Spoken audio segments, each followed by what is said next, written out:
제가 오늘 그 주제를 민주주의와 분단의 역사라고 정했거든요. 저도 생각해 보니까 책 쓰면서 분단의 역사에 대해서 나름대로 이렇게 공부를 한 게 있어서 한번 말씀을 드려보고 싶은데, 사실 좀 쉽지 않습니다. 제가 이거를 준비를 하면서 보니까 굉장히 복잡하고 얘기해야 될 게 너무 많아서 이렇게 짧은 시간에 어떻게 다 이거를 얘기를 할까 하고 좀 걱정이 됐었는데, 나름대로 좀 간단하게나마 짚어보려고 이렇게 정리를 해봤거든요. 먼저 이제 이번에 그 6월 1일 날 지방선거를 실시를 했는데, 저는 뭐 선거 결과 뭐 어느 당이 그 많이 당선이 됐다 이런 거보다도 너무나도 저조한 투표율, 뭐 지방선거가 조금 다른 선거에 비해서 투표율이 좀 대체로 낮기는 하지만 50.9%다 그러면 절반 가까운 분들이 투표장에 안 나오셨어요. 이게 무슨 뜻일까 하고 생각을 해봤거든요. 이거는 그러니까 정치 혐오, 그렇게 흔히들 표현하는데 무관심이죠. 당신들끼리 잘 해봐. 나는 관심 없으니까. 누가 되든 별 차이 없더라. 뭐 예를 들면 그런 심정이잖아요. 휴일이니까 놀러나 가야겠네. 이런 생각, 그런 생각 하시는 분들이 많았다라는 얘기거든요. 저도 사실 흥이 나서 투표장에 나가지는 않았습니다. 제가 꼭 정당 투표를 해야 될 사연이 있어가지고. 우리 양구서점 안주인께서 이번에 비례를 나오셨기 때문에 양구에서 가장 친한 지인인데 어떻게 안 찍을 수 있나 해서 제가 나가긴 나갔었는데, 저도 좀 흥이 나진 않았었거든요. 왜 그렇게 됐을까? 우리나라 사람들이 정치에 굉장히 관심이 많죠. 굉장히 관심이 많고, 또 민주주의에 대한 열망도 그 어떤 나라보다 대단하다고 생각하거든요. 4.19서부터 촛불항쟁에 이르기까지 그 민주주의를 지키기 위한 수많은 그런 항쟁의 역사만 보더라도 정치가 잘 되기를, 민주주의가 잘 되기를 사람들이 굉장히 열망하는데, 사실 그 국민의 자격으로 정치가 변화하기를 바라는 데 있어서 실질적으로 행사할 수 있는 어떤 힘, 실천이라고는 그 투표장에 나가서 이렇게 찍는 것밖에 사실은 없는데,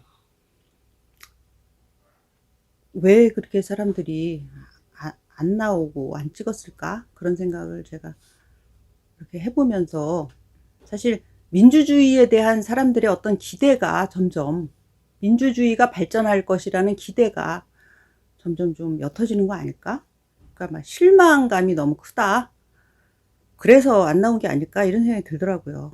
근데 이제 우리나라의 그 민주주의가 그렇게 사람들이, 그 많은 민중들이 열망을 하고 노력을 했음에도 불구하고 크게 발전하지 않는 것 같은 그 느낌이 드는 그런 이유가 뭘까? 그 생각을 해보면서 저는 결국 그 모든 것이 뭐 여러 가지 이유가 있겠으나 근본적으로는 분단 현실, 분단의 역사 때문이라고 생각하거든요. 지금도 우리는 말하자면 한국전쟁이라는 내전이 완전히 끝나지 않은 상태, 그러니까 정전 상태에서 살고 있잖아요. 계속해서 종전선언에 대해서 그 사람들이 이야기를 하는 것은 전쟁이 완전히 끝나지 않았다는 뜻이거든요. 전쟁의 와중에 한 지금 53년 그 당시에 이제 정전협정을 맺고서 지금 2022년이니까 몇 년인가요? 아, 진짜 70년. 70년 동안 정전 상태에 있고요. 그리고 1945년 해방되고 1948년에 남한과 북한 양쪽에서 단독 정부가 수립된 역사를 생각하면 77년 분단의 역사. 그런 분단의 역사 속에서 계속해서 민주주의가 왜곡되고 실망감만 안겨주는 그런 결과가 되지 않았나. 우선 우리나라가 어떻게 해서 분단이 됐을까? 분단되는 과정, 그런 것을 제가 한번 말씀을 드려보려고 준비를 했거든요. 근데 이거를 이야기하기 전에 그런 생각이 들었어요. 과연 민주주의라는 건 뭐지? 우리가 민주주의라고 이렇게 얘기를 많이 하지만은 민주주의란 뭐지? 그런 생각을, 가장 근본적인 질문을 머릿속으로 던져봤는데, 민주주의란 하나의 이념이자 그리고 제도죠. 민주주의는 이념, 사상이고 한편으로는 제도입니다. 그리고 우리나라 헌법 제1조에는 대한민국은 민주공화국이다. 대한민국의 주권은 국민에게 있고 모든 권력은 국민으로부터 나온다라고 명시되어 있거든요. 그게 이제 우리나라가 민주주의 국가라는 이야기인데, 민주주의라는 제도, 민주주의라는 이념, 여기에 대해서 헌법 2조에 나오는 것처럼 주권이 국민에게 있는 제도라고, 제도이자 이념이라고 우리는 알고 있는데, 그러면 그런 간단한 정의 이전에 우리가 흔히 생각하는 민주주의의 가치라는 거는 뭘까? 그 부분도 생각을 해봐야 될 것 같아요. 왜냐하면 그렇게 많은 사람들이 민주화 운동을 하고 민주주의를 위해서 거리에서 이렇게 시위도 하고 하는데, 그렇다면 그 사람들은 전부 민주주의의 어떤 가치를 생각하고 있을 거란 말이죠. 자기가 실현하고자 하는 가치가 있으니까 민주주의를 위해서 투쟁도 할 거 아니에요. 그래서 민주주의의 가치는 뭐지? 라는 생각도 해봤거든요. 그래서 여러분들이 생각하는 민주주의의 가치는 무엇인지 제가 한번 질문을 해보고 싶습니다. 우리 박미란 선생님이 생각하시는 민주주의의 가치는 뭔가요? 자유? 자유가 민주주의의 최고 가치일까요? 일반적으로 그렇게 보였던 것 같아요. 사회 시간에. 네. 그러니까 너무 막연하다 생각하시는 분들을 위해서 힌트를 드리겠습니다. 자유, 평등, 박애를 민주주의의 가치라고 하죠, 흔히. 그리고 그 박애라는 거는 이제 말하자면 인권이죠, 인권. 인간의 권리. 그건데, 그게 이제 프랑스 혁명 당시에 자유, 평등, 박애를 내세웠던 거거든요. 그거를 민주주의의 가치라고 이제 흔히들 얘기를 하죠. 근데 그 중에서 뭐가 제일 중요한가라고 누군가 질문을 한다면 조금 달라질 수 있을 거예요.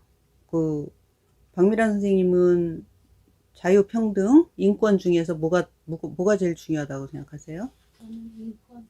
인권이요? 네. 그 옆에 계신 선생님께서는 뭐가 중요하다고 생각하세요? 평등? 그것도 굉장히 중요한 가치죠. 그러면 우리 중화민국에서 오랫동안 생활하셨던 옥순 씨는 뭐가 중요하다고 생각하세요? 평등이요. 평등이요? 그러면 우 선생은 뭐가?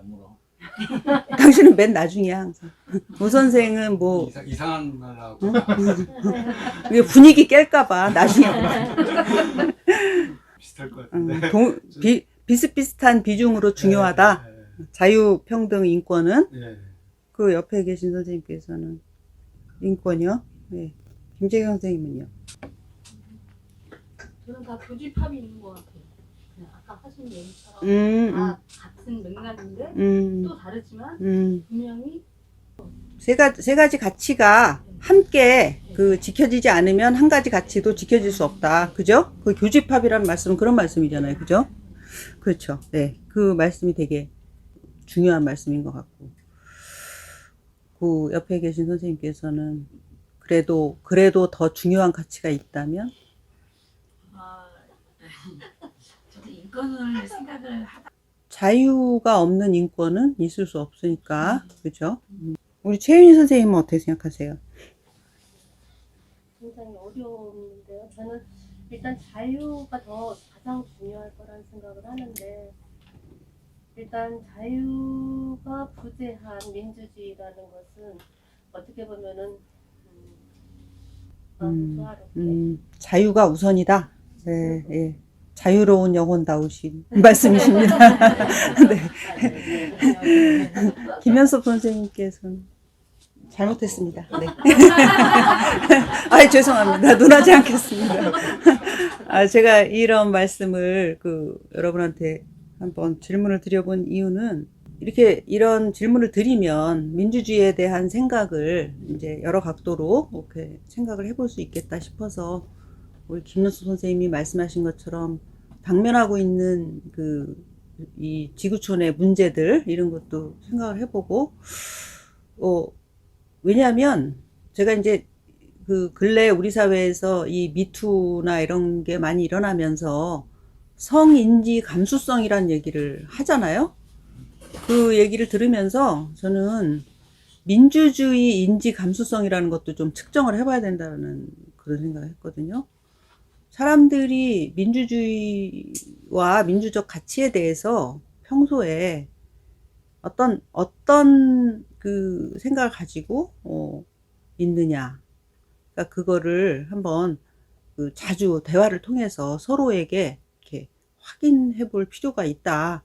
그거는 뭐냐면 그런 어떤 자유, 평등, 인권 문제 이런 것들을 소중하게 다루려면은 사실 공감 능력이라는 게 제일 중요한 거거든요.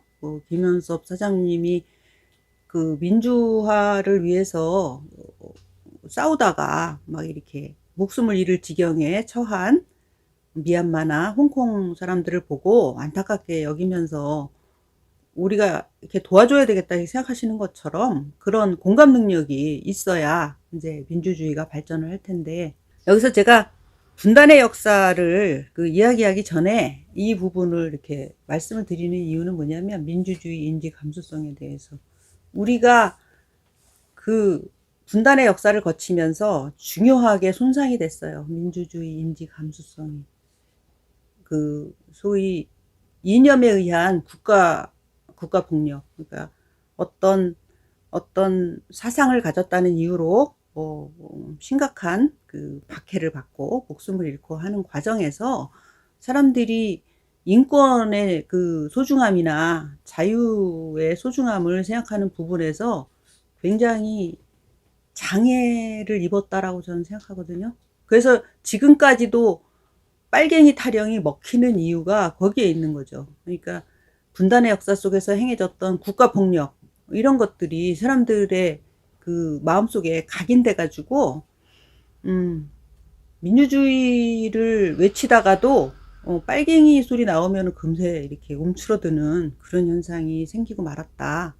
그런 공포, 그런 두려움, 그런 게 이제 분단의 역사 속에서 우리한테 너무나 깊숙이 자리를 잡았다. 이런 게 사실 근본적으로는 우리나라에서 민주주의가 잘 발전이 안 되는 그런 원인이라고 저는 보거든요. 그거는 뭐냐면 자유를 흔히 얘기하지만 자유 중에서 굉장히 중요한 거는 사상의 자유라고 저는 생각하거든요. 사상의 자유. 뭐 어떤 이념을 자기가 지지를 하던 무슨 생각을 하던 거기에 대해서 그것을 이유로 탄압받지 말아야 되는데 분단의 역사 속에서는 오직 좌익이라는 이유로, 좌파라는 이유로 굉장히 심한 폭력을 겪었던, 그리고 더군다나 그것이 전쟁이라는 최대의 국가폭력을 거치면서는 돌이킬 수 없는 상황이 됐다. 이런 게 지금 우리 사회에서 민주주의가 제대로 구현이 되지 않는 근본적인 이유라고 생각을 합니다. 그래서 이제 우리나라가 1945년에 8월 15일에 일본이 태평양 전쟁에서 져가지고 항복하면서 거의 해방을 맞이했잖아요. 근데 여기 해방 정국에 대해서 제가 이제 짚고 넘어가야 될 문제는 무수히 많지만 여기서 제가 굉장히 중요하게 생각하는 게 뭐냐면 많은 사람들이 갑자기 해방되었다 라고 이야기하거나 그렇게 생각하고 있어요. 갑자기 해방되었다는 건 뭐냐면 또 다른 측면을 보자면 우리는 해방을 위해서 노력을 별로 안 하고 이제 저쪽 연합군이 전쟁에서 이기면서 어부지리로 해방이라는 국면을, 상황을 맞이했다. 이렇게 얘기하는 사람들이 아직도 많이 있어요. 근데 절대 그렇지 않고요. 그건 전혀 사실이 아니고, 해방은 갑자기 온 것이 아니다. 그러니까 친일파들이나 아니면 그 일제 말기에, 태평양 전쟁 말기에 너무나 심각한 탄압에 시달렸던 민중들은 이게 해방이 될지 뭐 전쟁이 끝낼지 이런 거 생각할 겨를도 없었기 때문에 친일파들은 일본이 계속 이길 거라고 믿었고 믿고 싶었고, 민중들은 너무너무 힘들었고, 그래서 그들에게는 갑자기 느닷없이 해방이 왔을 수도 있겠으나 그 많은 그 항일 운동을 하던 사람들과 생각이 있는 많은 사람들에게는 해방은 절대로 갑자기 온 것이 아니었습니다. 준비를 했고요. 우리는 우리가 그 일본의 식민지가 됐지만 하나의 주권 국가라는 사실을 끝없이 이제 주장을 했었거든요. 국제적으로도. 1919년에 우리가 잘 아는 3.1 운동도 우리가 일본의 식민지가 됐지만 우리는 자주국가라는 거를 천명하기 위해서 그렇게 많은 희생을 치렀던 거고요. 그리고 그 후로 1945년까지 수많은 사람들이 국외에서 그리고 위험을 무릅쓰고 국내에서 일본에 저항하고 우리나라는 자주국가라는 거를 계속 천명을 해왔어요. 그리고 뭐 우리 잘 알다시피 대한민국 임시정부가 중국에 있었고요.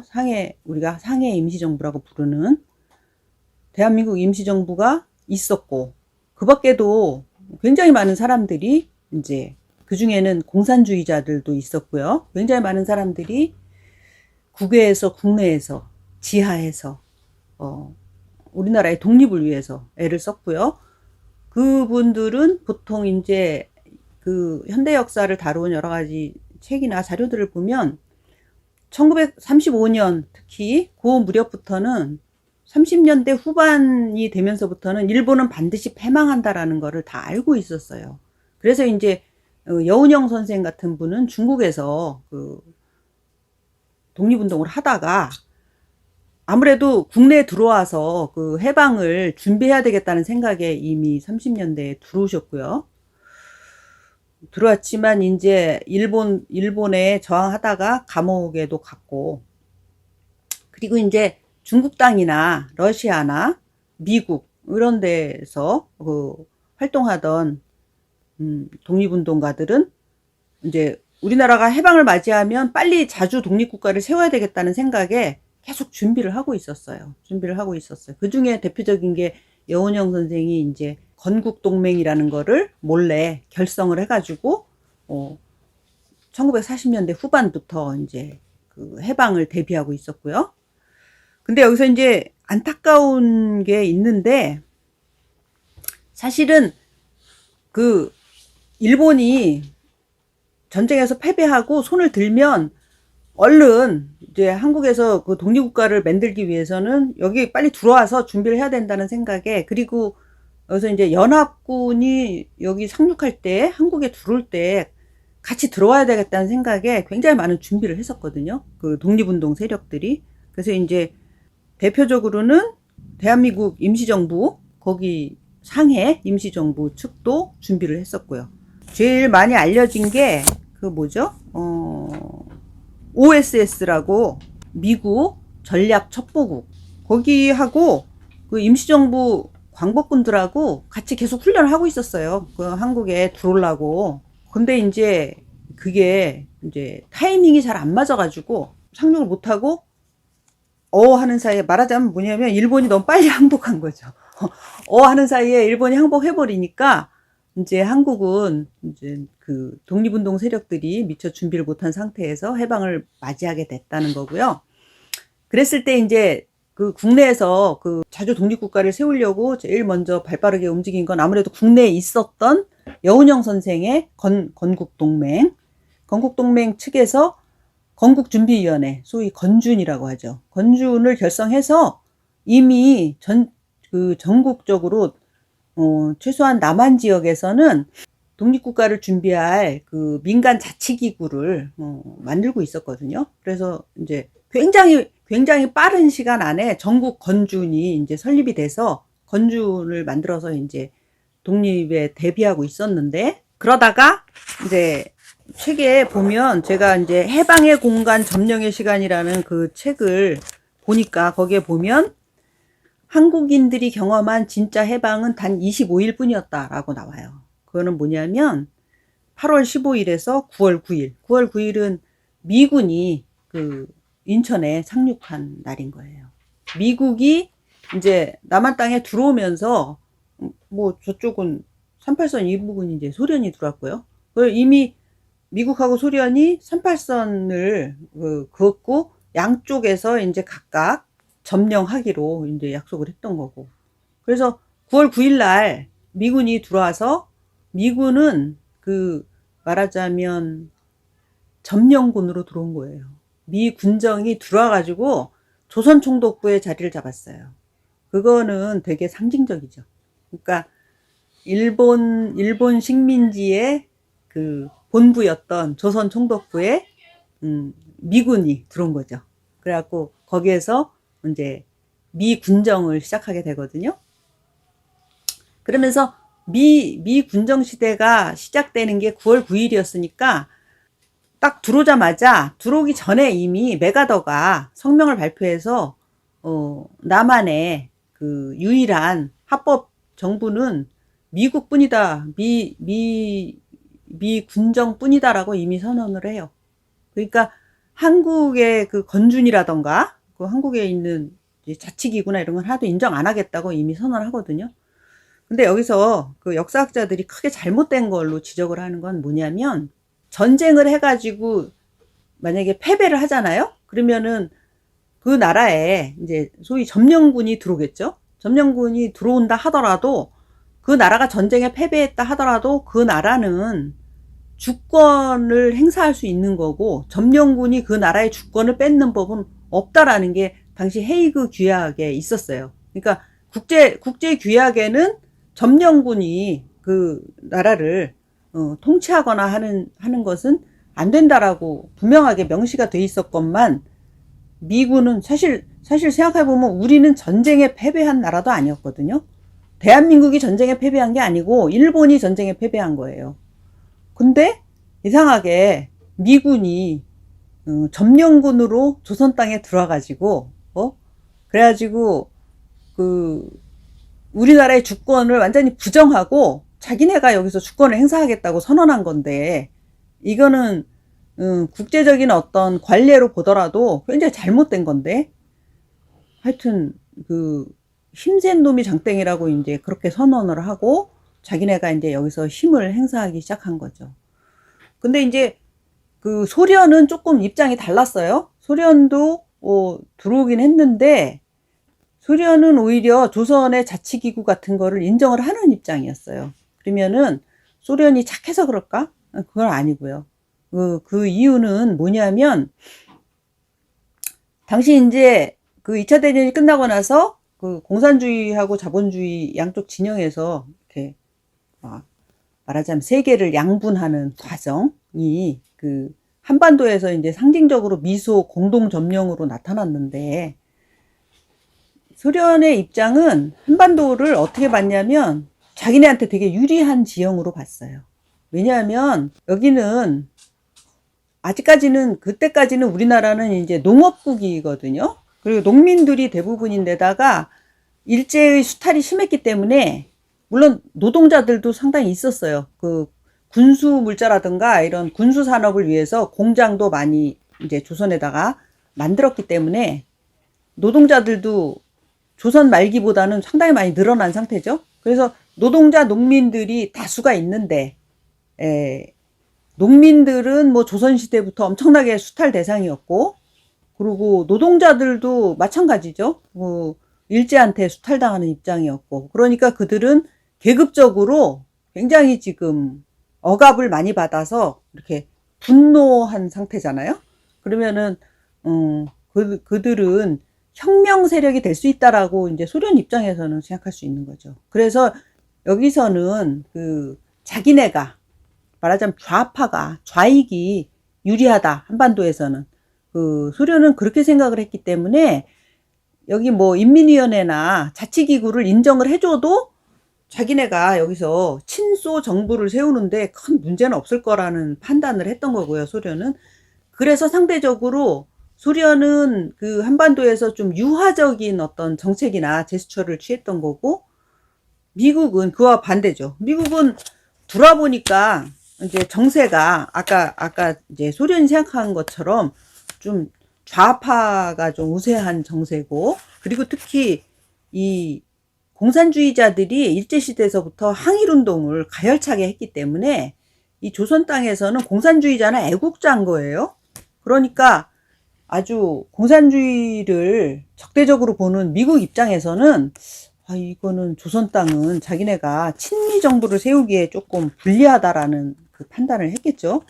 그러다 보니까 그들은 이제 이런 그 한국을 점령하기 위해서는 뭔가 다른 전략이 필요하다는 판단 아래 이제 소위 인민위원회 같은 건준에서 이제 만들었던 인민위원회 같은 경우는 아무래도 좌파적인 성격인 거예요. 여운형 선생은 흔히 중도 좌파로 일컬어지지만 본인이 사회주의자임을 천명했던 사람이니까. 다만 여운형 선생이 남노당 계열하고 다른 점은 뭐냐면 어떤 무력혁명, 무력 사용에 대해서 부정적이었어요. 그분은. 그 점 때문에 이제 남노당하고 상당히 이렇게 구분이 되고 중도 좌파로 이렇게 분류가 되는 거지만, 어쨌든 근본적으로 사상적으로는 사회주의 계열이었기 때문에 미국 측에서 볼 때는 자기네하고 이렇게 손발이 맞는 상대는 아닌 거죠, 파트너는. 그래서 반공주의를 그 조선 땅에서 가장 강력하게 실현할 수 있는 사람으로서 이승만을, 그러니까 미국에서 계속 활동하고 있었던 이승만을 이제 점 찍은 거고요. 그래서 이승만이 이제 들어와서 말하자면 친미 세력을 대표하는 정치인으로 활동을 하게 된 거죠.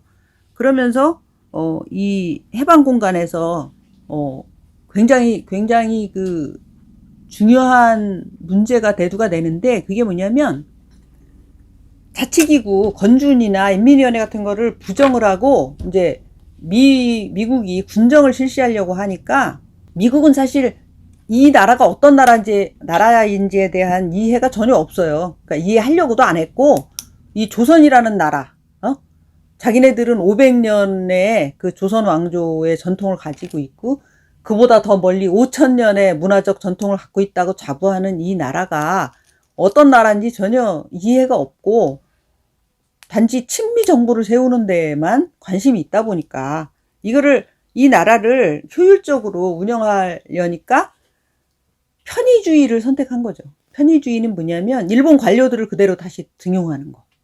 그러니까 말하자면 식민지 시절하고 비슷하게 가면 어쨌든 이게 통제는 되겠다라는 생각에 이제 해방이 되자마자 그 건준에서 다 내쫓았던 친일 관료와 친일 경찰들을 그대로 다 등용을 합니다.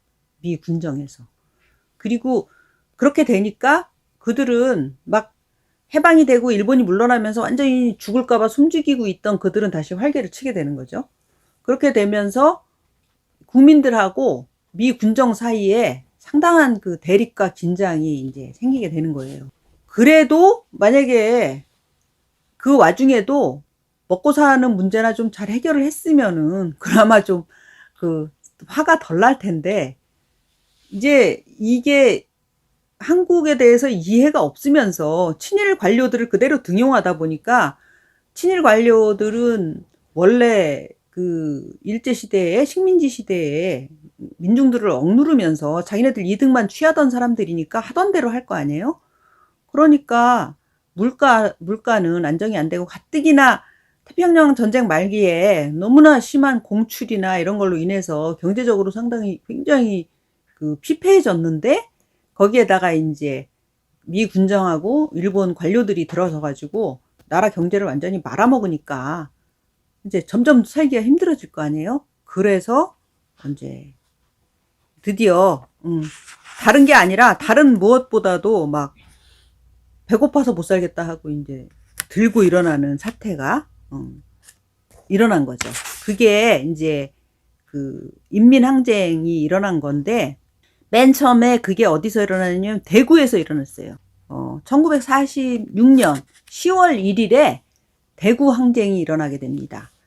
그거는 진짜 간단하게 말해서 쌀을 달라라는 시위에서부터 촉발이 된 거거든요. 그런데 이제 경찰이 발표를 하면서 24명이 사망했다고 해요. 최초 발포로 인해서.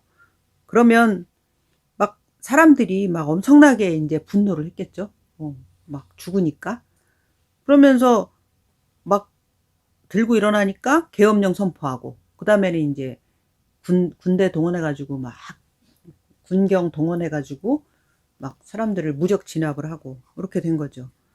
그러다 보니까 이제 이게 가라앉는 게 아니라 전국적으로 번지게 된 거예요. 이 항쟁이. 그래서 이제 이 대구 항쟁에서 비롯된 가장 좀 뭐랄까 많이 알려진 항쟁은 뭐냐면 경북 선산에서 박상희는 누구냐면 박정희 전 대통령의 형입니다. 이 사람 공산주의자였어요. 그래가지고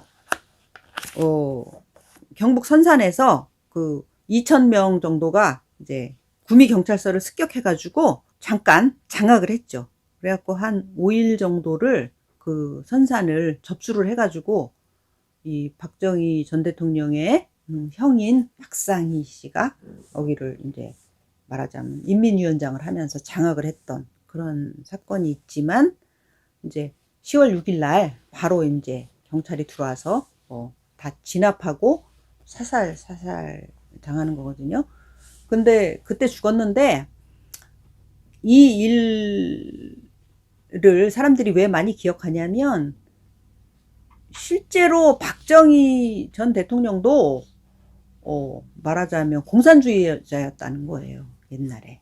그래서 자기 형을 박상희 씨를 제일 존경했다고 하거든요, 박정희가. 그래서 박정희가 이제 군인으로 있을 때 군 내부에도 이 남노당이 많이 있었다는 거예요, 그 공산주의자들이. 근데 이제 그게 이제 발각이 나니까 그 나중에 이제 군 내부의 공산주의자 색출을 남한 단독 정부가 수립되고 난 뒤에 하게 되니까, 그때 박정희가 이제 위기의식을 느끼고 자기 죽게 생겼으니까, 그때는 이제 공산주의자이고 남노당인 게 발각이 나면 다 죽는 거니까 군인들은 더더군다나 단심에다가 다 총사령이거든요, 군사재판 하면. 그러니까 박정희는 위기의식을 느껴서 내부에, 그러니까 내부 고발자가 돼가지고 군 내부에 이제 그 남노당 선을 다 불고서 자기는 이제 목숨을 부지를 했다는 거고,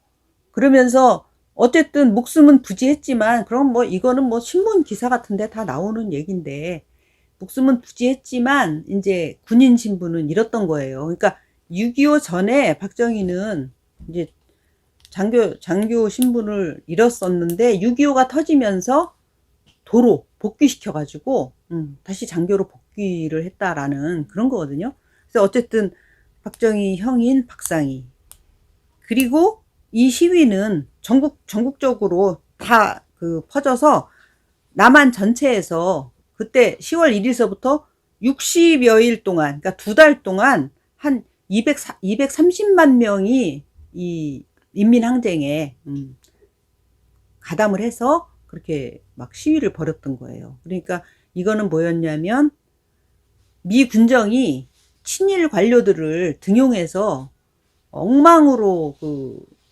정치를 하는 거에 대한 민중들의 분노였던 거죠.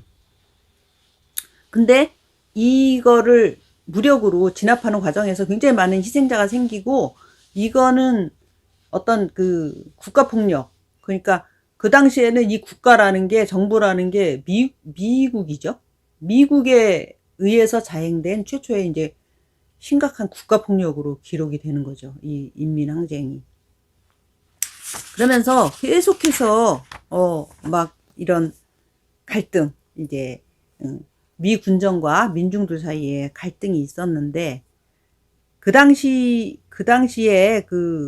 1945년, 그러니까 처음에 미군이 들어왔을 때 이 분위기를 갖다가 미국인들이 뭐라 그랬냐면, 성냥불만 갖다 대면 바로 폭발할 것 같은 화약고라고 표현했거든요. 그러니까 이 남한의 상황이 막 엄청나게 그 혼란스러웠던 상황이었던 거고, 그거는 즉 뭐냐면 어쨌든 그때까지 이제 자주 독립국가에 기대를 걸고 있었던 사람들이 이게 뭔가 자기네들이 기대했던 대로 안 돌아간다는 거에 대한 불만 엄청났던 거죠.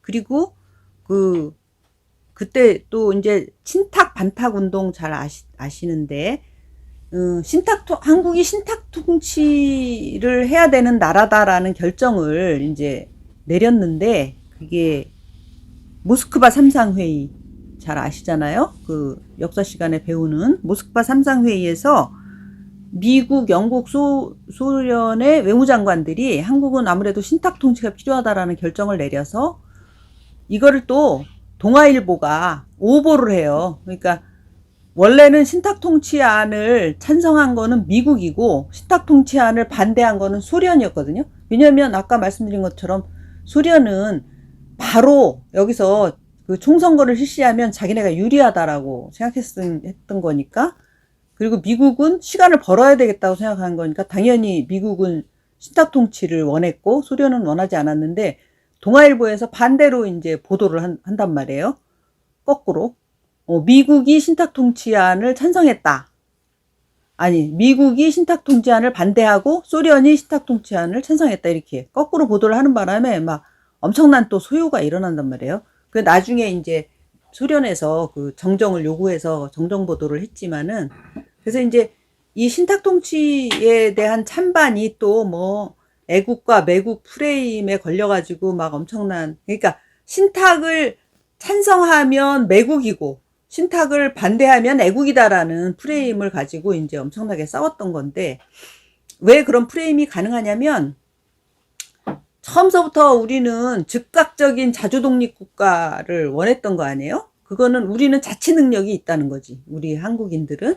그리고 이제 미영소 강대국들은 한국은 자치 능력이 없다. 그러니까 우리가 좀, 너네는 민주주의 공부도 안 돼 있고 우리가 좀 한 몇 년 동안 민주주의를 학습을 시켜서 당신들을 독립을 시켜주겠다. 이런 게 이제 신탁 통치 아닌 거고.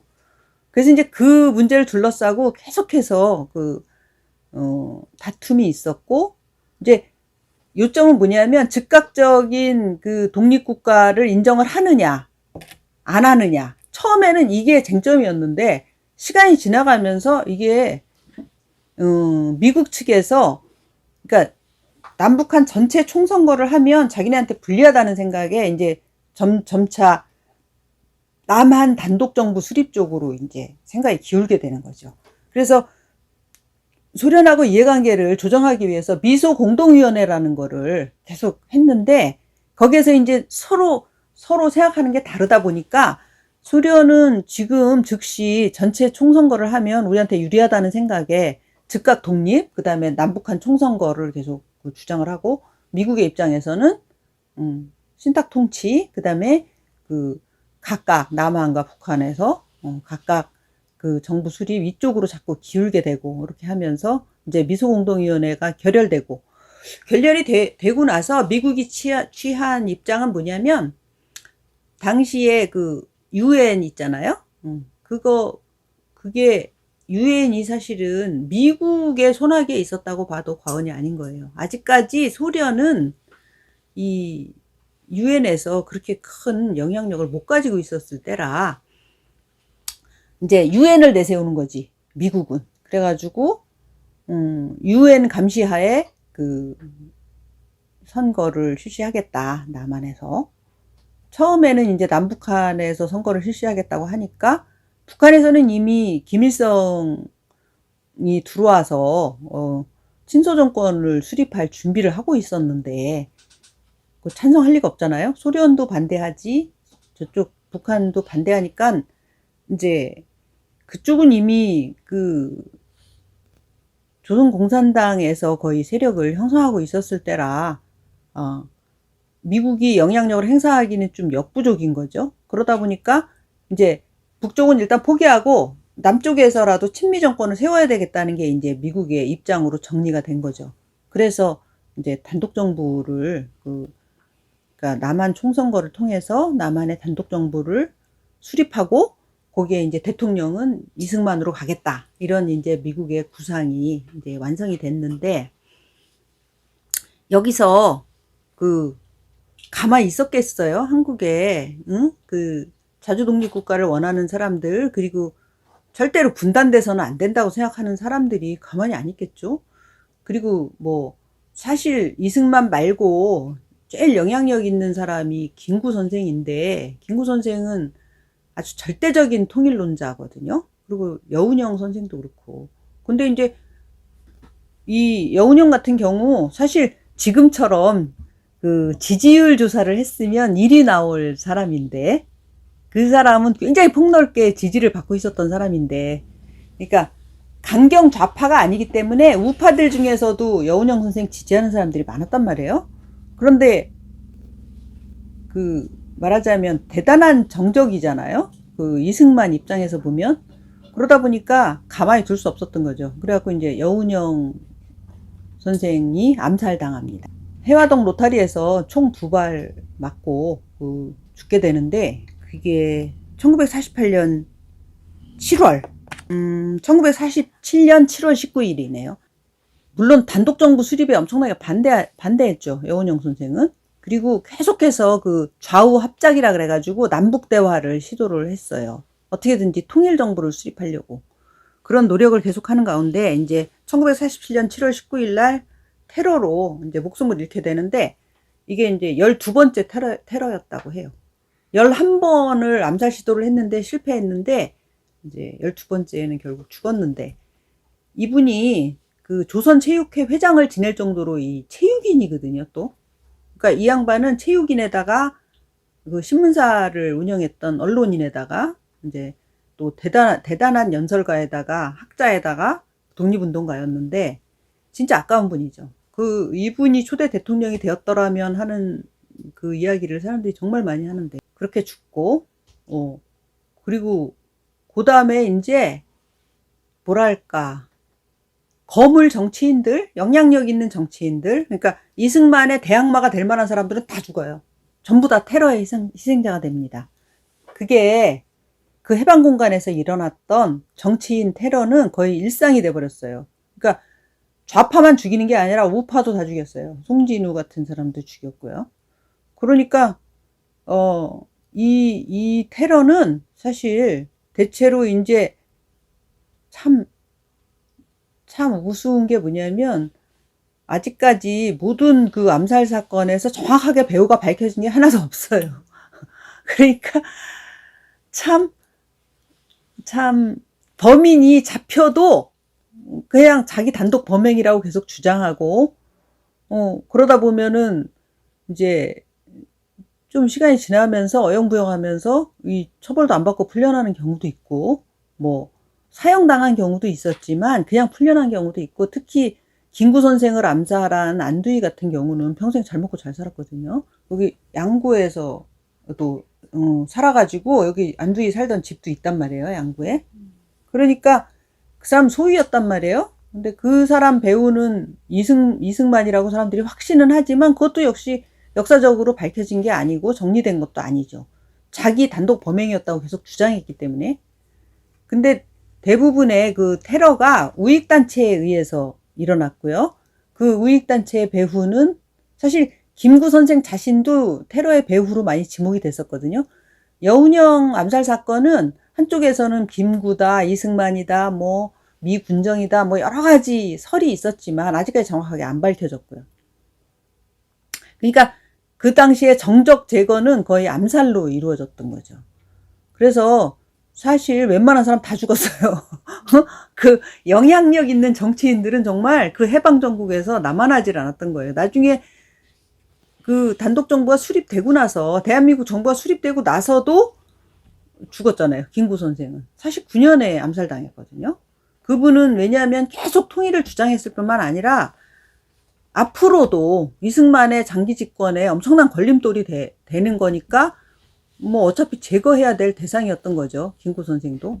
그런 식으로 이제 그 웬만한 정치인들은 다 그 테러의 대상이 됐고 이때서부터 그런 어떤 테러의 우익단체가 동원되고 그것이 거의 국가폭력으로 지목되는 상황이 되면서 이제 우리나라에서 이런 그 폭력의 일상화라는 거를 가져오게 되고요. 거기 특히 이제 북쪽에서 남쪽으로 그 말하자면 공산주의를 반대해서 내려온 서북청년단이라는 그 우익단체가 있어요. 이 서청이라는 단체가 이 국가폭력이 일상화되는데 막 엄청난 그 역할을 했던 단체죠. 서청이. 그러면서 이제 서북청년단 뭐 기타 그 단체들은 뭐냐면 전부 다 이제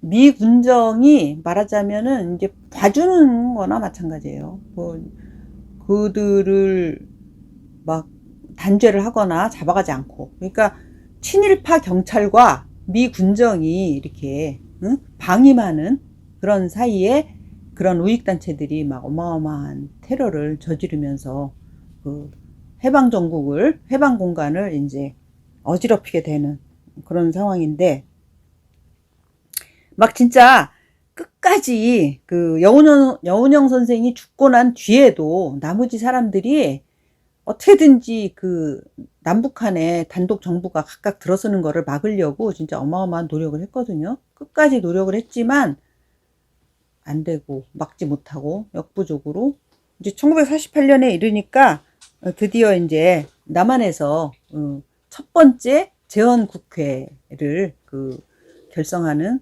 선거가 이루어지게 되죠. 50 총선거가 이루어지게 되는데, 이 선거에서 그 원래 재헌의회 의석이 200석이었거든요.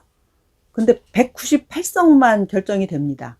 왜냐하면 제주도에서 그 이제 투표자 수가 미달돼가지고, 과반이 미달돼가지고 제주의 두 개 선거구가 선거 무효 처리되면서 198석으로 이제 그 재헌국회가 출발을 하게 되는데, 이 제주에서 2석이 모자라게 되는 이것이 좀 굉장히 치명적인 사건입니다. 왜냐하면 왜 그렇게 됐냐 하면 그 1947년에 제주에서 4.3 사건이 일어나거든요. 사실 이 제주 4.3 사건이라는 거는 그 우리나라에서 해방 후에 일어났던 국가 폭력 중에서 가장 잔인하고 처참하고, 그리고 중요한 거는 아직까지도 그 진상이 너무나도 잘 밝혀지지 않은, 묻혀진. 이제 점점 그 제주 4.3에 대한 관심이 이제 점점 더 많아지고 있긴 하나, 문제는 뭐냐면 시간이 굉장히 많이 지났죠. 그 4.3으로부터 지금까지. 그래서 이 사건에 대해서 이제 그 재평가가 이루어지고 있긴 하나 아직도 굉장히 미흡한 상태. 하지만 이제 최근 몇 년 사이에 이제 제주 4.3 사건에 대해서 굉장히 많은 그 분석이 나오고 있거든요. 그래서 이게 굉장히 중요한 사건이기 때문에 이제 제가 좀 정리를 해봤습니다. 처음에 그 제주 4.3 사건을 이해하려면 이제 제주도가 일제시대부터 일제의 군사기지로 굉장히 그 막심한 피해를 입었다는 사실서부터 이해를 해야 되고요. 그 모슬포에 지금도 그 비행기 경납고가 남아있거든요, 제주에. 그러니까 거기가 이제 중일전쟁 당시에 중국을 공격하기 위한 군사기지로 활용이 되고, 그 이후에 제주도 전역을 말하자면 요새화해서 남한에 주둔하고 있었던 그 일본군, 전체 일본군의 3분의 1에 해당하는 6만여 명이 제주도에 주둔하고 있었거든요. 그러니까 제주도는 말하자면 군사기지로 이미 일제시대에서부터 이제 찍힌 거죠. 그렇게 돼 있었는데, 해방이 되니까 이번에는 이제 미국에서 제주도를 눈독을 들이게 되는 거예요. 그래서 이제 기록에 보면 1947년 3월 28일에 미 육군성 차관이 이제 한국을, 그 드래퍼라는 사람이 한국을 방문하게 되는데, 이때 이승만이 이제 이런 발언을 했다고 합니다. 미국이 제주도에 해군 기지를 설치할 생각이 있으면 한국 정부가 수립되면은 기꺼이 해군 기지를 설치하도록 해주겠다. 영구적인 기지를 설치하도록 해주겠다. 이런 발언을 합니다. 그러니까 1947년 3월 28일이라는 거는 이승만은 대통령도 아니고 아무것도 아니에요. 그죠? 공식적인 직함도 아무것도 없는 사람인데 그런 발언을 합니다. 그거는 이미 그때서부터 미국하고 그 남한 사이에 이제 제주도를 군사기지화 하는 거에 대한 모종의 뭐 이렇게 암묵적 그 동의가 있었다라는 얘기인데. 그러니까 그 제주도민들은 사실 이 자기네들의 어떤 그 한반도에서의 자기네들의 위치? 그러니까 일제시대에도 계속 그 군사기지로 수탈당하고 미군이 들어와서 또 그렇게 하는 거에 대해서 불만이 많았겠죠. 결국은 이제 그 강정에 해군기지가 들어서는 사태가 그렇게 많은 반대에도 불구하고 이제 와서 또 일어났지만은 어쨌든 제주도는 계속 수탈의 대상이 되는 그런 이제 운명에 있었던 거죠. 사실 제주도는 그 미 군정이 들어와서도 제주도 인민위원회가 상당히 많은 그 일을 하고 있어서 협력 관계를 잘 유지하고 있었다고 합니다. 1947년 3월 1일까지. 근데 3월 1일 날, 3.1절 날 도민들이 이제 3.1절 기념식을 끝내고 이렇게 말하자면 시위를 벌였어요. 그러니까 즉각적인 통일 독립국가를 건설하라라는 구호를 외치면서 시위를 벌였는데 그때 기마경찰이 그 시위대 옆을 지나가다가 한 어린아이를 말이 건드려가지고 애가 다치게 됩니다. 그러니까 사람들이 화가 나가지고 막 기마경찰을 따라가면서 사과하라고 외쳤는데 사과는커녕 발포를 했어요. 그래갖고 그 자리에서 6명이 사망하게 됩니다. 그리고 8명이 이제 중상을 입고요. 그러니까 말하자면 그냥 한 발 쏜 게 아니라 이렇게 쏜 거죠. 그래서 이제 그러니까 사람들이 이제 화가 났겠죠. 그래가지고 이게 막 엄청난 이제 사건으로 비화를 하는 거예요. 그러면서 또 제주도에는 남로당이 상당한 세력을 갖고 있어서 이제 3.1 사건 투쟁위원회를 결성을 하면서 그 발포 책임자의 처벌을 요구하는 그런 3월 10일 총파업을 감행합니다. 근데 남로당이 그 주도를 했다 하더라도 이 사건은 일반 제주도민들에 대한 발포 사건이기 때문에 일반 도민들이 막 다 같이 걸게할 수밖에 없는 그런 사건이었잖아요.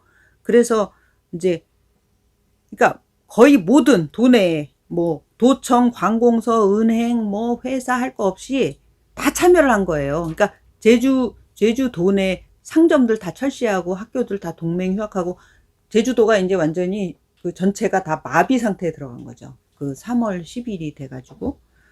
그러니까 미군정이나 경찰에서는 그거를 강경 진압에 나선 거예요. 사과를 하기는커녕 이제 강경 진압에 나서서 그 아까 얘기한 서청, 그 다음에 그 육지에서 온 지원 경찰들 이렇게 들어와가지고 도지사부터 모든 공무원을 다 검거해가지고 싹 다 가둔 다음에 다 바꿨어요. 그 공무원을 싹 다 갈아치웠어요. 그러니까 그거는 뭐냐면 일종의 선전포고라고 봅니다. 그러니까 그때서부터 제주도를 희생양으로 삼기 위한 어떤 작전이 시작됐다고 봐도 될 것 같아요. 그래서 이제 그렇게 하면서 500명을 체포해서 가두는 그 와중에 이제 서청하고 그 육지의 지원 경찰들이 엄청난 테러 뭐 고문을 막 자행을 한 거죠. 그러니까 폭력 사태가 일어난 거죠. 그러니까 그 4월 3일 날 제주를 4.3 사태라고 하잖아요. 그래서 1948년 4월 3일 날 드디어 이제 그 무장봉기를 하게 됩니다. 그러니까 처음에 350명의 무장대가 이제 그 도내 경찰서를 막 다 공격을 해가지고 무기 다 탈취하고 막 그 서청이나 이런 데를 공격을 해가지고 전쟁이죠. 막 서로 총 쏘면서 이제 이렇게 싸우게 되는 거죠. 그래서 여기에서 그 단순히 도민들을 탄압하는 거에 대한 항의에 그치지 않고 단독정부 수립에 반대하고 통일정부를 수립하라는 구호를 내세우게 됩니다. 그러니까 광주항쟁 때처럼 이게 정치적인 어떤 소요사태로 이제 번지게 된 거죠. 그러니까 자기네들은 단독정부 수립을 반대한다 이렇게 하면서, 그래서 4.3 사태가 일어나고 그해 5월 10일에 이제 총선이 실시가 됐으니까 제주도민 대부분이 선거를 보이콧한 거예요. 단독정부를 수립하기 위한 선거는 우리는 참여하지 않겠다 이렇게 된 거죠. 그래서 제주의 2개 선거구가 무효가 처리되면서 200석에서 198석으로 줄어드는 결과가 됐거든요.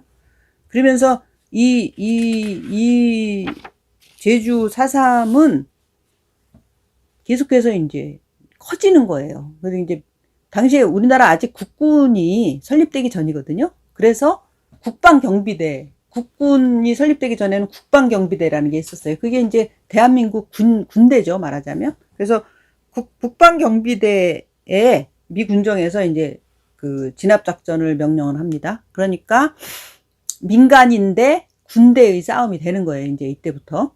그래가지고 막 진압에 나서라고 하니까 처음에 국방경비대 제9연대장의 김익열 중령, 이 사람은 되게 합리적인 사람이어서 이제 이게 더 이상 유혈 사태가 계속되기를 원치 않아서, 말하자면 저쪽 유격대장하고 이렇게 협상을 해요. 김달삼이라고 하는 유격대장이랑 협상을 해서 이제 평화적으로 사태를 해결하기로 합의를 했거든요. 그런데 그때 당시 미군정 장관이었던 딘 소장이 비밀리에 제주에 다녀가고 나서 이제 사태가 바뀝니다. 오라리 방화 사건이라고 해가지고, 오라리라는 지역에서 이제 민가에 막 불을 지르고 막 대대적인 어떤 테러를 자행하는 사건이 일어나거든요.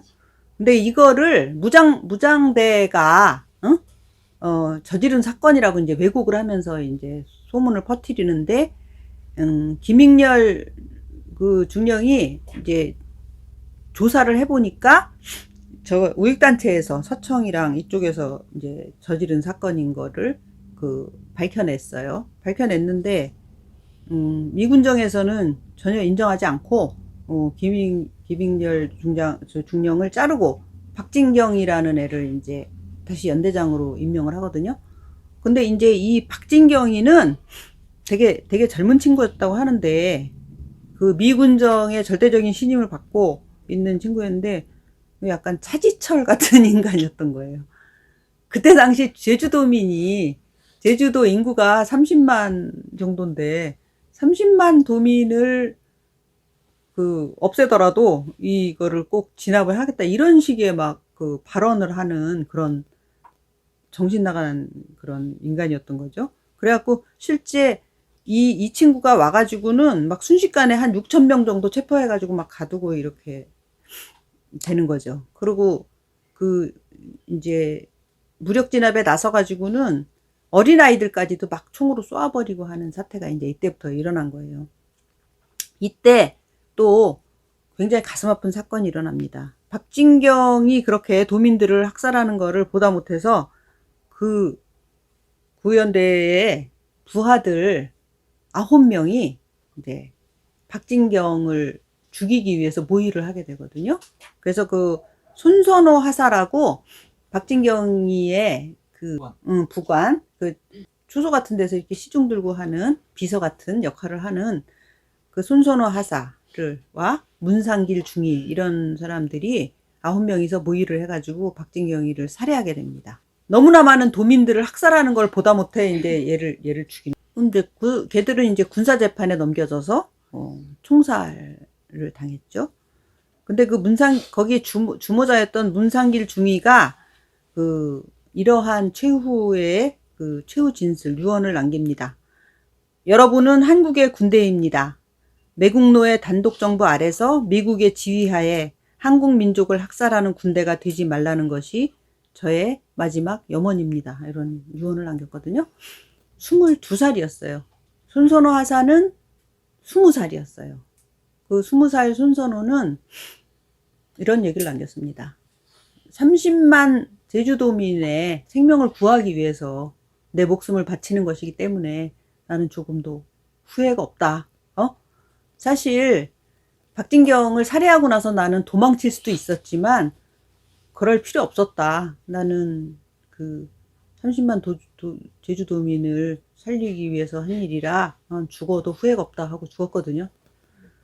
그렇게 했지만 그들의 희생에도 불구하고 그 중산간 마을 초토화 진압 작전을 해서 중산간 마을 사람들을 전부 다 산으로 내몰아 가지고요. 사실 2만 명이 그 한라산으로 달아날 수밖에 없었어요. 마을을 다 불태웠기 때문에. 그러니까 그 사람들은 민간인들인데 전부 다 어린애 포함, 노인 포함. 근데 그들을 그렇게 다 내모른 거는 죽이려고 내모른 거라고밖에는 볼 수 없는 거죠. 그러니까 그 사람들은 소위 이 사람들이 말하는 폭도가 될 그 생각이 전혀 없었지만 마을을 다 불태워버리니까 어쩔 수 없이 산으로 달아났거든요. 근데 이제 지금 공식적으로 그 제주 4.3 항쟁 그 조사위원회가 이제 밝힌 그 희생자 수는, 사망자 수는 14,028명 이렇게 발표를 했는데, 그거는 이제 신고된 사람 수인 거예요. 그리고 이제 최근에 공개된 미국 자료에서는 3만에서 6만 명 사망자, 그 다음에 최대 4만 명이 일본 오사카로 도피했다. 실제 그때 도망친 사람들이 지금 오사카에, 그들의 후손이 오사카에 많이 거주를 하고 있거든요. 그리고 다시 최근에 그 민간 조사 단체가 그 조사한 바에 의하면 8만 명 사망자 수, 당시 제주 인구 30만 명인데, 그러니까 진짜 거의 전대미문의 국가폭력 사태예요. 그래서 이 제주 사건을 한국전쟁의 예고편이다라고 사람들이 얘기하거든요. 그러니까 내전이잖아요, 내전. 중요한 거는 단독정부 수립에 반대하는 어떤 정치적 소요였다는 거. 그래서 이것이 이제 나중에 한국전쟁의 어떤 불씨가 됐다라고 볼 수도 있고, 그 다음에는 이때서부터 어떤 그 공포 있잖아요. 국가 폭력에 대한 공포? 이게 사람들한테 깊이 각인됐다. 그리고 이 제주 4.3하고 연관돼서 또 하나의 그 사건이 있죠. 여순 사건 아시죠? 여순 사건은 이제 제주 항쟁을 이제 제주 4.3을 그 진압하러 내려가라는 명령을 받은 순천 지역의 그 군인들이 그거를 거부하면서 일어난 사건이거든요. 그러니까 우리가 왜 우리 동포들을 진압하는데 동원돼야 되냐 그래갖고 거기에 반대하면서 일어난 사건이거든요. 그래서 그 제주하고 그 여순도 역시 제주 항쟁처럼 아직까지 정확하게 그 사태의 전모가 밝혀지지 않았을 뿐만 아니라 이거는 더 인정을 못 받고 있어요. 군인들이 일으킨, 말하자면 사건이라서, 군인이라는 거는 근본적으로 이제 이 항명이라는 게 있기 때문에 상당히 오랫동안 반역 행위로 지목이 됐었지만은 이제는 더 이상 그거를 반역이라고 안 하죠. 여순 항쟁도 항쟁으로 인정을 해야 되는, 아직까지는 국가에서 공식적으로 항쟁으로 인정 안 했어요. 근데 인정해야 된다는 이제 지금 계속 목소리가 나오고 있고요. 그리고 또 한국전쟁을 전후해서 벌어진 국가폭력 사태 중에 제일 심각한 건 뭐냐면 국민보도연맹 사건이죠. 네? 그러니까 1949년 4월 20일에 모든 좌익 활동을 한 전력이 있는 모든 사람들은 등록을 하면 선처해 주겠다라는 이제 이승만 정부의 발표에 따라서 사람들이 이제 가서 말하자면 자진신고 한 거예요. 근데 이제 자진신고를 한 사람은 또 모르겠는데, 이제 이거를 일종의 할당량을 주는 거예요. 각 경찰서에다가. 보도연맹 가입자 수를 몇 명 이상 늘려라, 이렇게. 아무런 좌익운동도 안 했어요. 좌익이 뭔지도 몰라. 그냥 일반 농민이에요, 예를 들어서. 그런데 경찰서에서 자기네가 이제 이 보도연맹 가입자 수가 너무 안 나오면, 실적이 안 나오면 안 되니까, 농민들을 몇 명 불러가지고, 쌀을 줘요, 쌀을 한 가마니씩 나눠줘. 응? 이거 줄 테니까, 이거 가입해라. 그러면, 막 완전히 일자무식인 사람들 입장에서는 쌀 한 가마니 준다는데, 아니, 그리고 이거는 뭐 나쁜 것 같지도 않고, 선처해 준다는 건데, 뭐 나쁠까? 그래갖고, 이제, 가입을 하죠. 이런 식으로 엉터리 가입도 상당히 많았다는 거거든요. 그래가지고, 1950년에 6.25 전쟁이 일어났을 당시에 30만 명 정도가 국민보도연맹에 가입이 돼 있습니다. 그러니까 소위 보련이라고 하거든요.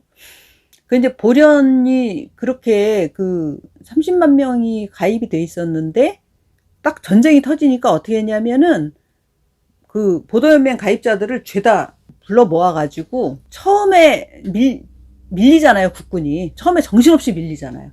후퇴하면서 보도연맹 가입자들을 죄다가 모아가지고 학교 운동장이고 어디다가 놓고 그냥 막 다 쏘아버립니다. 그렇게 해서 희생된 사람이 20만 명. 그러니까 30만 명 가입자 중에서 20만 명을 이제 학살을 하는 거죠. 그들 중에는 물론 그들이 좌익 활동을 했다 해도 죽이면 안 되지만 전혀 근처에도 안 간 사람도 많이 있었다는 거고요. 그래서 제가 아까 말씀드린 것처럼 이런 소위 빨갱이라는 거에 대한 낙인이 있잖아요. 어? 국가폭력이 빨갱이들을 어떻게 다루었는가 하는 그 역사를 보면 사실은 이제 좀 젊은 사람들이나 잘 모르는 사람들 입장에서는 지금 도대체 전쟁이 끝난 지 언젠데 아직도 저런 빨갱이 타령이 맥히나? 소위 선거 때마다 북풍, 응? 그리고 이제 가장 가까운 예로 이석기 의원 내라는 사건이 있었잖아요. 제가 이제 이석기 의원 내라는 사건에 대해서 책을 썼는데, 솔직히 그 당시에 저는 좀 약간 믿기지가 않는 거예요. 지금 도대체 지금 이 대한민국에서 그때가 언제야? 2013년이죠? 지금 무슨 내라는 종북 좀 이런 게 지금 아직도 사람들한테 먹힌다? 어떻게 저런 일이 있을 수 있나? 솔직히 말해서 이런 식으로 이렇게 사람들 모아놓고 강연하면서 거기서 내란을 모의했다는 건데, 저는 진짜 얼토당토하는 소리 같은데도 언론에서 막 떠들으니까 금세 사람들이 실제 그 사람들이 무슨 대단한 내라는 했거나 그 사람들이 북한에 동조하는 실제 종북 세력이라고 생각을 하는 거예요. 이제 설사 실제 북한을 옹호를 하거나 동조를 했다 해도 처벌하면 안 된다고 생각하거든요, 나는.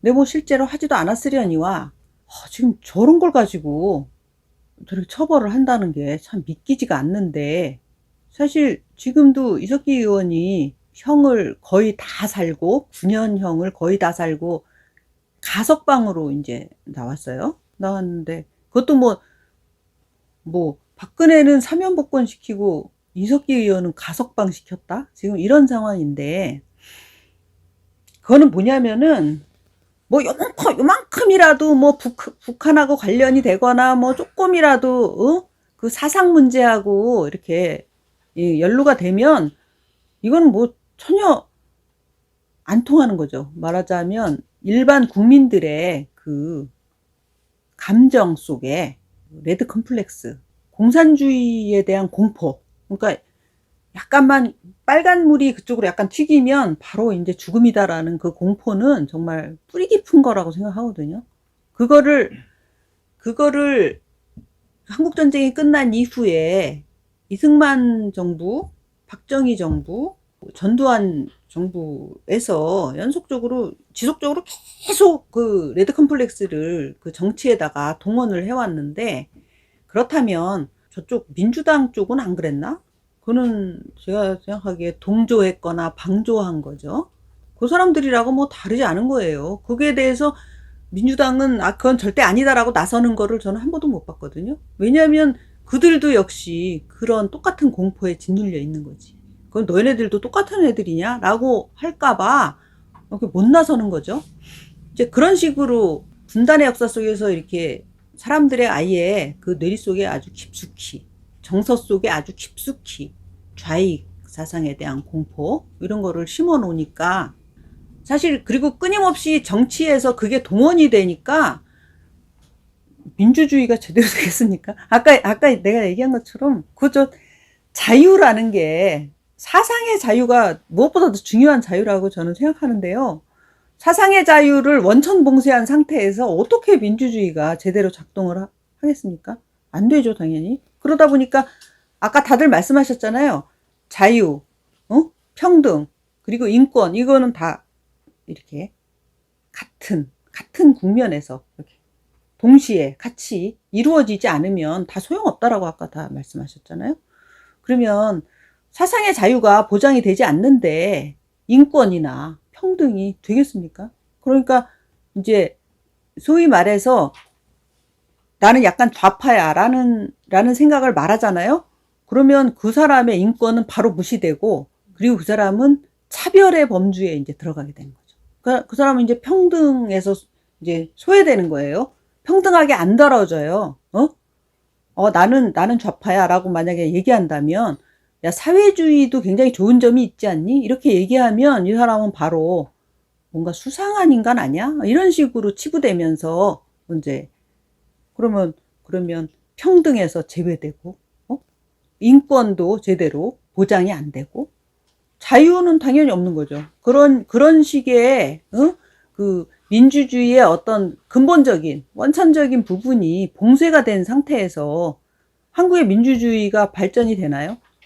그러니까 여기서 제가 또 하나 말씀드리고 싶은 거는, 우리나라에서 이 소위 운동권이라는 거 있잖아요. 운동권. 네? 그러니까 민주화 운동을 했다라는 사람들 많죠. 우리나라는 진짜 대학생이면서 민주화 운동을 안 했다 그러면 어디 가서 부끄러워서 얘기를 못 할 정도로, 특히 80년대에 대학을 다녔던 사람 중에 이제 운동권 아니었으면 창피하다 할 정도로, 저는 운동권 아니었는데요. 그럴 정도로 운동권이 무슨 이제 벼슬처럼 여겨지는 나라거든요. 근데 제가 이렇게 가만히 생각해 봤는데, 우리나라의 민주화 운동의 역사도 엄청나게 왜곡돼 있고요. 소위 운동권들의 민주주의 의식도 상당히 왜곡돼 있어요. 보세요. 우리가 흔히 자유민주주의라고 많이 얘기하잖아요. 그건 뭐냐면, 서구의 민주주의를 흔히 자유민주주의라고 합니다. 영국의 의회주의에서부터 시작된, 그리고 프랑스 혁명에서부터 시작된. 그건 뭐냐면 자본주의의 시민계급이 기반이 된 민주주의를 흔히 자유민주주의라고 하거든요. 그런데 북한의 국호는 뭐냐면 조선민주주의인민공화국입니다. 네? 조선도 자기네가 민주주의라고 주장하고 있고요. 당연히 중국도 자기네가 민주주의라고 하고요. 지구상의 모든 나라는 자기네가 다 민주주의라고 합니다.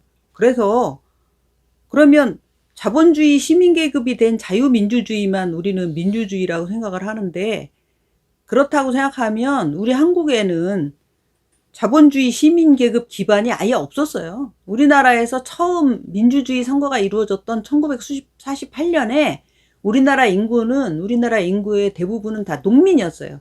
네? 우리는 자본주의 시민계급이 없는 상태에서 민주주의를 시작했거든요.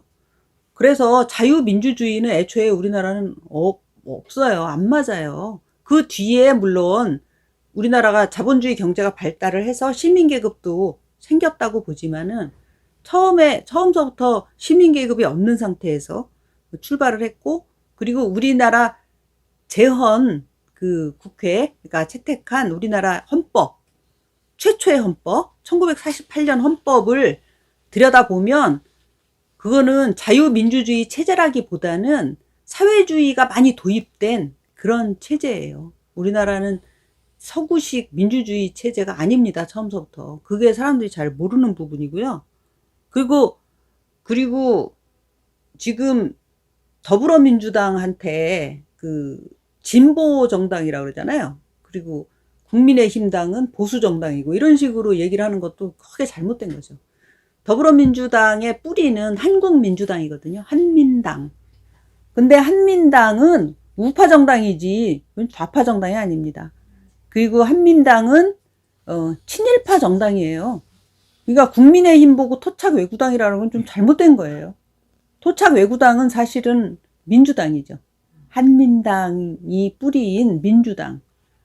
그러니까 이게 사람들이 그런 역사적인 어떤 그 근본을 잘 모르니까. 그리고 사실은 따지고 보면 5.16 때 그 박정희는 자기가 혁명한다고 생각하고 한 거잖아요. 지금 구테타라고 우리는 다 알고 있지만 본인은 혁명이었습니다. 그리고 그가 혁명을 일으킨 이 명분은 뭐였냐면 4.19로 쫓겨난 이승만이 쫓겨난 뒤에 들어선 민주정부가 무능하고 무기력했기 때문에 나는 혁명을 일으켰다는 거거든요. 그러니까 실제 혁명 공약을 보면 상당히 혁명적이에요. 그리고 지금의 이 민주당보다 훨씬 더 좌파적이에요. 그 혁명 정부는 물론 나중에 변질됐지만은 그런 식으로 우리는 이런 좌파 우파에 대한 개념 정립도 잘 안 돼 있는 데다가 잘 이해를 못 하고 있는 데다가 민주화 운동 세력이 그 빠져 있는 가장 큰 모순은 뭐냐면 그들은 계속해서 그 민주주의를 위해서 투쟁한다고 하지만은 도대체 그러니까 독재를 반대한다고 하는데 그들은 자기네들이 우파인지 좌파인지 정확히 모릅니다. 그러니까 독재를 반대하면서 한편으로는 그 자주파라 그래가지고 민족주의 노선과 북한의 주사파를 말하자면 옳은 노선으로 생각하는 그런 스탠스를 과거에 운동권들이 많이 취했었는데 그거는 전체주의거든요. 네? 전체주의라고요. 그건 민주주의 아니에요. 그러니까 우리가 생각하는 자유민주주의하고는 거리가 멀죠. 그쪽 좌파적인 성향은 우리가 생각하는 자유민주주의랑 거리가 멀면서 그럼 독재를 타파한다 그러면서 계속해서 전체주의를 신봉하는 식의 그런 스탠스를 취한다는 게 되게 모순된 거거든요. 잘못된 거지. 그리고 실제로 운동권 문화나 운동권들의 의식 속에 전체주의적 성향이 되게 강하죠. 전체주의가 나쁘다는 게 아니라 저는 사실 사회주의는 상당히 필요한 부분이라고 보거든요. 그러니까 신자유주의보다는 사회주의적인 어떤 제도나 그런 경향이 더 많이 도입이 돼야 된다고 생각을 하는데 어쨌든 간에 그 민주화 운동 세력이 갖고 있는 자기 모순 같은 게 분명히 존재하는 거예요. 그러니까 전체주의를 그 지향하는 거냐라고 물어보면 아니라 그래. 근데 분명히 그들이 주장을 이렇게 들어보면 분명히 전체주의를 지향하는 거거든요. 그리고 독재를 반대하고 나서 자기네들이 세우고 싶은 어떤 그 정부는 그럼 무슨 정부냐? 신자유주의 정부냐? 그건 아니거든요. 그러니까 그런 식으로 굉장히 이게 이제 왔다 갔다 하는 건데 그런 것 때문에 저는 사실 그 소위 지금 민주당의 386 세력들이 되게 많이 비판을 받는 지점이 분명히 있다고 생각하는 거예요. 자기들은 계속해서 민주화를 위해서 투쟁했다고 하는데 자기들이 생각하는 민주주의가 뭔지를 명확하게 정립을 못하고 있는 상황. 그러니까 이걸 항상 상대적인 개념으로 생각하는 경향. 그러니까 독재에 반대하면 민주주의다. 이런 식으로 생각하는 그런 성향. 그런 것들 때문에 얘들은 사실 좀 많은 사람들이 머리가 없다고 되게 비판을 하는데 그런 자기네들의 어떤 정치적 입장 같은 것도 좀 명확하게 잘 그 정리를 못하고 있는 상태인 거죠. 그래서 사실은 자주 민족주의, 통일, 그다음에 사회주의, 자유민주주의, 이런 전체주의, 이런 모든 것들에 대해서 명확하게 개념 정립을 하고 자기의 어떤 정치적 입장이 무엇인지를 정리를 하고서 정치를 해도 해야 되는데, 그런 것들이 정리가 안 된 상태에서 그때그때 편의적으로 되게 상대주의적 개념으로 나는 독재에 반대하니까 민주주의자야, 이런 식으로 내세운다는 거는 제가 볼 때는 참 좀 한심한 노릇이라고 보거든요. 그리고 또 하나는 실제 아까 얘기한 것처럼 어떤 자본주의 시민계급이 기반이 안 된 우리나라의 민주주의의 최초의 출발을 생각해 볼 때, 박정희가 뭐 유신을 갖다가 한국적 민주주의라는 말로 왜곡을 시켰지만은, 실제 나는 한국적 민주주의라는 게 한국에서 가능해야 된다고 보고, 실제로 그 뿌리가 있다고 생각하거든요. 그건 뭐냐면 동학 정신은 진짜 농민들의 민주주의 정신이라고 보거든요. 동학 정신이. 그거는 자본주의 시민계급 기반이 없는 우리나라는 우리나라 특유의 민주주의를 발전시키는 데 있어서 동학사상을 접목시키면 된다. 그거는 사실 민주주의의 가장 원형이자 순수한 본질에 가까운 사상이다, 그런 생각 하거든요. 아까 얘기한 자유, 평등, 박애의 그런 모든 것이 동학사상에 다 들어있고, 그리고 무엇보다도 철저하게, 그러니까 프랑스 사람들이 좋아하는 똘레랑스 있잖아요.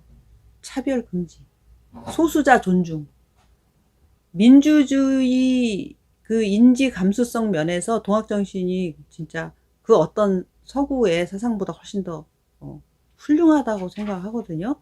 그래서 우리나라는 민주주의를 1948년 그때 시작한 게 아니고 그보다 훨씬 더 먼저 시작했다라고 생각해도 되고, 서구식 자유민주주의 개념을 따라가기보다는 우리가 갖고 있는 전통 속에서 민주주의를 찾아도 된다, 그렇게 생각하는데, 그 모든 것에 앞서서 가장 먼저 해결해야 될 것은 분단 문제다. 사상의 자유를 처음서부터 원천적으로 봉쇄하는 분단이라는 이런 현실, 이런 것이 극복이 되지 않으면 우리나라의 진정한 민주주의는 그게 무슨 한국식 민주주의가 됐건 서구식 민주주의가 됐건 아마 이루어지지 않을 거다, 저는 그렇게 생각하고 있습니다. 감사합니다.